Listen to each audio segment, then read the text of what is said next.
За шинэ 11 өнгөрч хахад лайв хийж байгааг өршөөгөө хамгийн гол нь би одоо 3 хоног мартлаа. Ирэхээ ширээн дээрээ тавьсан. Тэгээ сүүлдээ ийшээ шкав руугаа эсрээгээд манайхан бүгдээрээ одоо ингээ ирэх зүгээд байдаг. Эмээнэр маань, өвөөнөр маань. За сүүлийн үед залуучууд одоо нэг юм гангараа маягаар зүгээд байна. А гэхдээ зүгээр гангараа ч юм уу хэлбэр өгөөд ч юм уу те зүүжиж магадгүй. Гэхдээ энэ зөв хэлбэртэл тоххой. За ирэх ямар учиртай би та нарт тайлбарлаад өгье. Мэдхгүй хүмүүст. За мэддгүүд нь байгаа. За энэ нэг юм хүрээ байна. Ингээ харахаар ингээд тойрсон юм хүрээ байгаа шүү дээ. За энийг юу гэдэг вэ гэхээр Бурхны одоо жин хор буюу хот мандлын хүрээ гэдэг. Хот мандал гэж ингээд. Одоо ингээд би та нарт ширээн дээр тавьж байгаа. Энэ бол Бурхны одоо ингээд юм хүрээ үүсэж байгаа шүү дээ тий. Бурхны одоо жин хор буюу хот мандлыг бэлэгддэг байхгүй юу? За ирэх яагаад 108 ширхэгтэй байдаг вэ гэхлээр шүү дээ. Энэ маань одоо энэ ирхний толгой дээр байгаа энэ маань болохоор Бурхан багш өөрөө юм. Энэ болохоор Бурхан багш өөрөө шүү. За ингээд юу яадгийг язгуурын 5 бурхан гэж байдгийг. Бурхны.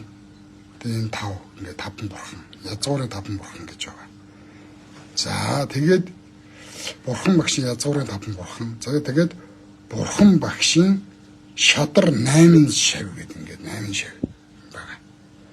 За ингээд Бурхан багшийн шадар 8 шавийн дараа нь болохоор дайснаа дарагчийн үрийг олсон 16 их дарахад гэдэг 16 их дарахад байгаа юм.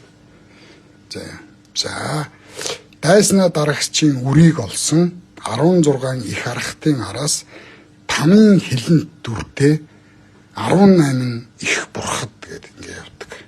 18 их бурхад зэ. За тамийн хилэнт дүртэй 18 их бурхатын араас 21 дарих маань орж ирж байгаа. 21 дарих маань. За 21 дарихын араас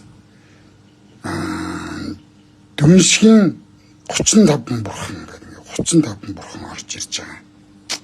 Энэ хүртэл 35 бурхан. За тэгээд дүншгийн 35 бурханы араас 4 их шахран гэдэг ороод ингээд нийт язгуурын 5 бурхан, Бурхан багшийн 8 шадар шав, дайснаа дарагч үрийг олсон 16 их архад, тамийн хилэнт дүртэй 18 их бурхад, тэгээд 21 дарих маань багтаад дүншгийн 35 бурхан маань тойроод тэгээ их махаранз гэдэг яг ингээд Бурхан багш дээр ирж байгаа. Тэгэхээр ирэх зүүсэн хүн гэдэг бол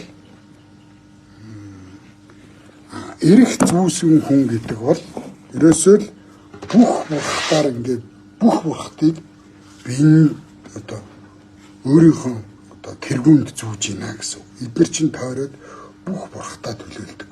За яагаад ингээд майныг ингээд имхрээд ингээд эргүүлдэг вэ гэхлээр одоо чи цаашаараа зогссон байхад хүн ингээд зохиол эргээ харна шүү дээ. Ингээд зогсож байхад хүн ингээд илүүл чи эргээ харна. Тэгэхээр майны эрхийг эргүүлнэ гэдэг бол тэр бурхтын мөрөн дээрээс нь араас нь зөөлөн тогшоод өөрлөгөө харуулж байна гэсэн үг. Цаашаа арц үн нураараа зохиход хүн хинбэгээ эргээ харна шүү дээ. Тэгэхээр тэр бурхтыг дуудаж ийн гэсэн. Энэ бурхтын маань нэр болохоор би сая хэлсэн бүх бурхад багтсан. Тэгээ энэ бурхтаа хүзүүндээ зүгээд явж вэ шүү гэсэн үг шүү заяа. За ингээд би та нарт ирэх ямар учиртай юм бэ? Ирэхийг яагаад эргүүлдэг юм бэ гэдэг нэг юм богино лайва сансан дээр хэлчихье гэж бодоод хэлсэн. Тэгэхээр энийг ингээд зүгөө явж ирэх бол маш их хамгаалалт. Бурхтыг өөрийнхөө одоо хүзүүнээс зүгээд бурхтаар тойруулаад Бурхан багшийг голдон ингээд аваа явж гинэ гэж бэлэгдэж хийсэн юм шүү. За сайхан амраарай.